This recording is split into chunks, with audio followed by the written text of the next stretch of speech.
let's play a little game of Brook It with NFL Nation reporter Brooke Pryor. Brooke, I'm going to give you a statement. You're going to tell us if we should brook it or don't brook it. All right, first up, Patrick Mahomes throws 4 touchdowns against the Broncos. I'm going to say don't brook it. And it's not because Patrick Mahomes isn't good or that the Chiefs aren't going to beat the Broncos, but let's face it, the Broncos have a really good defense. They've only given up 9 passing touchdowns this year. I don't think they're going to end up giving up 4 to Patrick Mahomes in this game. Probably right. Next up, Tua bounces back with a monster game against the Chargers. That one I would say brook it, because look, he had not a great game in San Francisco, but they stayed out on the West Coast. I think that they had a training camp-like vibe. They got back on the same page. I think that Tua is going to respond, because I think that outing against the 49ers, where he did not have a good game, was an anomaly. He's going to get back to the form we saw him before then. He wasn't terrible, and you're entitled to one clunker. Exactly. Finally, Dak throws 3 touchdown passes versus the Texans. Brook it. And I know that the Texans are the worst team in the league. I also know that their passing defense isn't terrible, but Dak and this offense are playing really well. Did you see the way that they came out against the Colts, the way they finished against the Colts? And the Colts have a pretty good defense. They have Stephon Gilmore over there. I think that Dak's going to do 3 touchdowns again, just like he did against the Colts. While we are on the subject of Dak and the Cowboys, our analytics here at ESPN like the Cowboys' chances to take the NFC. The Football Power Index gives Dallas a 46% chance to win its first conference title since '95. That just sounds outrageous to me, almost 50% against the conference. The Eagles are next up at 30%, who, by the way, I'd like to point out to our FPR, better than the Cowboys. And don't count out Tom Brady and the Bucs, who have a 6% shot. If you had a lottery ticket and you were 6% likely to win, you'd be pretty psyched. All right. We know what the ESPN odds tell us on the Cowboys. Coach Herm Edwards, what would be considered, in your view, a successful season for this Cowboys team? How about winning a playoff game? Winning one playoff game. Just win one. Don't talk about winning. Don't talk about the star. Don't talk about, all that other stuff. Go win yourself a playoff game and see how that feels. It's amazing. We talk about this team so much, and Jerry does a great job of promoting this team. But this team is in a situation now with the players they have and what they've accomplished so far this season. And everybody will say Super Bowl or bust. Go win a playoff game. You cannot get to the Super Bowl unless you win playoff games. And they've had a hard time doing that. Time to win a playoff game, Dallas Cowboys. All right, Sacho, Coach says 1 playoff win. What do you say? It's got to be more. I mean, it's got to be hands down way more than 1. And I think a Super Bowl is anything less than a Super Bowl appearance, Coach. I'm just saying. Why? You said a disappointment. Why? Because this. Okay, you win 1 playoff game. When's the last time they've been to the Super Bowl? Right, that's the thing. When's the last time they've been to the Super Bowl? Who else is in the NFC right now, Coach? Who else is in the NFC right now? The Packers? Green Bay Packers, 13 wins all this year. No, not this year, right? Tampa Bay, 6 wins, right? Who else? You got to go through Philadelphia, which is the division rival, division opponent. You should be able to beat your division opponent, number 1.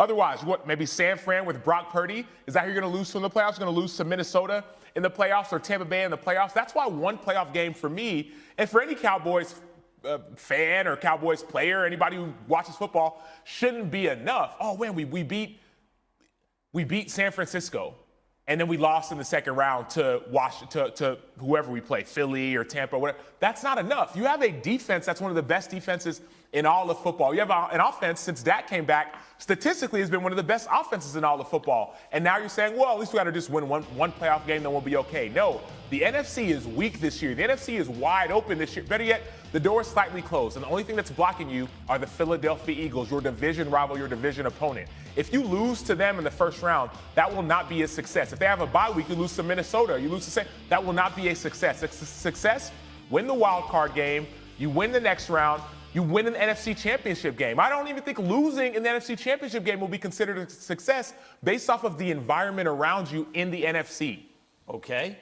Coach says 1 playoff win. Sacho says probably 3. You want to get to the Super Bowl. What do you say, Brooke? I'm with Sacho here, because it's not just the pressure that they feel externally. It's the pressure that's being applied on them by Jerry Jones every single day. And it's more than just him being a showman. It's also the money that he's paying Dak Prescott. You can't tell me that just one playoff win is a success with the paycheck that he's cutting for Dak Prescott. The defense that they have, one playoff win is what I would expect from this team. I would expect more than one playoff win. If they just clear that hurdle and then they lose in the second round, what was all that for? Are we going to go through another season of is Dak worth the contract? To me, they have to make the NFC title game. They have to win it, and they have to get in the Super Bowl for it to be a success. I have three experts from different backgrounds of approaching football with me here, and I ask you a question. And of the three, no one can give me the right answer. The answer is clearly 2 playoff games. 2, clearly. Because one playoff win, Coach, I'm sorry, it ain't enough. You know, the expectations, they haven't, I'll tell you why, Coach, because in 25 years, they haven't won more than one playoff game in a season. Can you win 2 in the same season, right? So I'm saying they've done 1, Coach. They haven't done 2. No, what did you just say? They haven't won a playoff game in how many years? He said in the last 25 years, they haven't won more than 1, right? Did you say 25 years? Yeah, well, it's more than You that. said 25, right? Yes, that's what he said. Right, but that's the point. They have done the one. And you think they're going to go to the Super Bowl? Coach. No, wait, Coach. hold on, guys, hold on. Okay. So that's why it's more than 1, because they've done that before and it hasn't been enough. But guys, to insist that right away you go from where they were to in the Super Bowl, I think you can fall short of that and still be headed in the right direction and satisfy people that you're going to get there. And that is 2 playoff wins, because it puts you in the conference championship. That's a successful season. 2 playoff wins. I'm sorry. I hope that next time, Coach, among the 3 of you, you can give me the right answer. Coach, last 25 years, Max said the Cowboys haven't won more than 1 playoff game. The last 25 years, the Cowboys have not been that hasn't been success for them, right? Winning 1 playoff game is not a success for the Dallas Cowboys. It's not a success for most teams, right? Unless you're just a bad team that found a way to get in and, you know, it's all we stuck in there, we won a game. No, winning 1 playoff game is not enough. Right? I'll give you 2. I'd rather have 3. It means you're going to a Super Bowl and competing for something. I'm not saying it's realistic, but you talk about what is success. Success is not we made the playoffs or we won 1 game, then we lost. That is failure. Unless it's the Detroit Lions. If the Detroit Lions get a win in the get a playoff win, that they can dine out on that for a while. Okay. We'll see. We'll see when we win the Super Bowl. Who wins the Super Bowl? We'll see. We'll figure it all out. I'm not saying it's going to happen. I like Coach. the Eagles over the Cowboys. I'm not saying it's going to coach. happen. My point is, you said what's a successful season. I don't think 1 playoff win in Dallas is. Ooh, I love doing this. This just in is brought to you by Arby's. Ready for this? Arby's. We have the meats. This is what the greatest thing about sports is. You play to win the game. Hello? You play to win the game. You don't play to just play it. That's the great thing about sports. You play to win. And I don't care if you don't have any wins. You go play to win. I'm unclear on why you play the game, but maybe Coach can clear it up for me. All right, we're going to play Win the Game with the great Coach Herm Edwards. Coach, we need to know how some notable underdogs in Week 14 win this weekend. You're going to tell us. Let's start with my beloved New York Football Giants. How do they upset the 11-1 Eagles? My Eagles, how they do it is real simple. They've got to run the ball. We know about the back, Barkley. He's a fantastic player. But the quarterback is going to have some design runs where he can keep the chains moving for their offense. Because the way you beat the Eagles, obviously, they have an Achilles heel when people run the ball. And you can't run it enough against them. You can't give up on the run.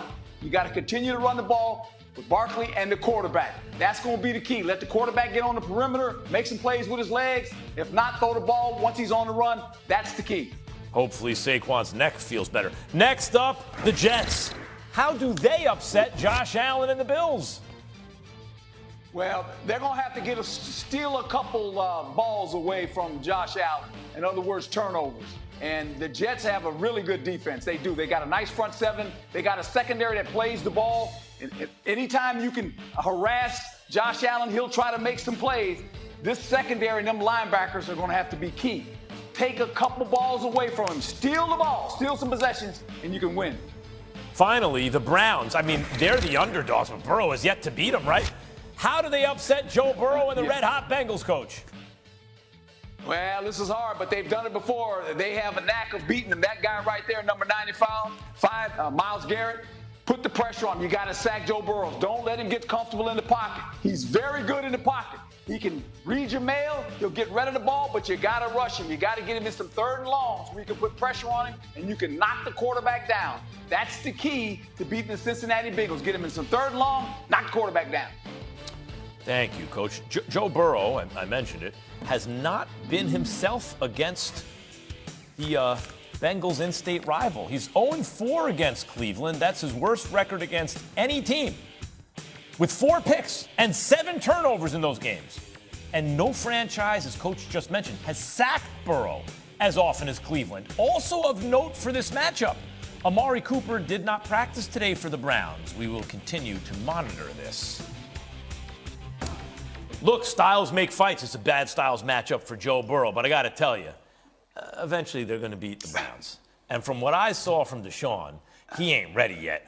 I like the Bengals to get off the schneid. And I got to tell you, Coach, people were looking at me sideways early in the season when I said, if I can't have Patrick Mahomes, I want Joe Burrow before anyone else, and that includes Josh Allen and everybody. Everyone was looking at me sideways because, Coach, a lot of guys are going to have excuses for not making the playoffs every year, right?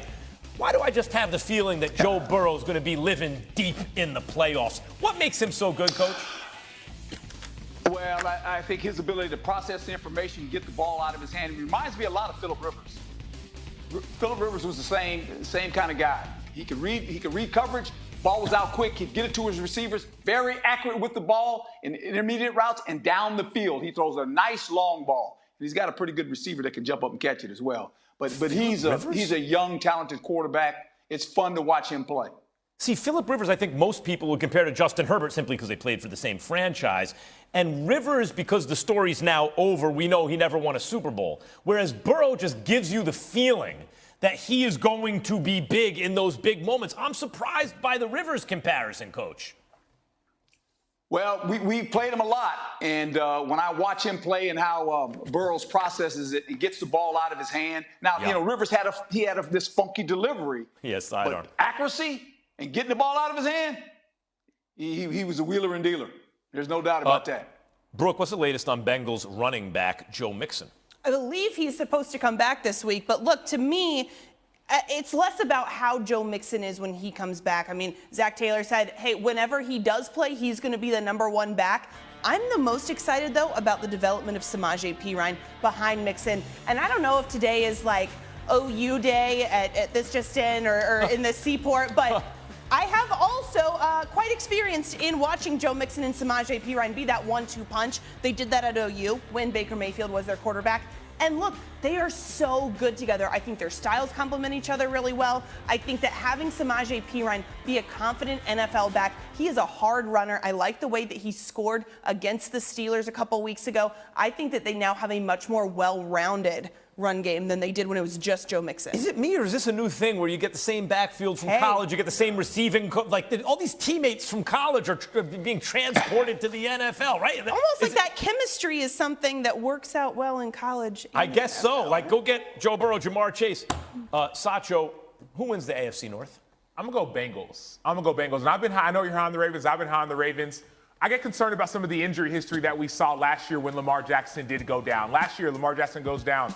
Tyler Huntley is 1-3 in his games. And I get it. Those losses were by a combined 5 points, but they were still losses. And I look at Cincinnati. They don't need home field advantage. They don't need all of those things. But they do find ways to win close games. Go back a few weeks ago. Really go to Kansas City, 3rd and 11. Joe Burrow, what is he down? They're down again. Then they get up. They get down. Then Joe Burrow, boom, 3rd and 11. Throws a dime, ends the game. The week before, they play the Tennessee Titans. What happens? They're driving. All of a sudden, penalty by Tennessee on a field goal.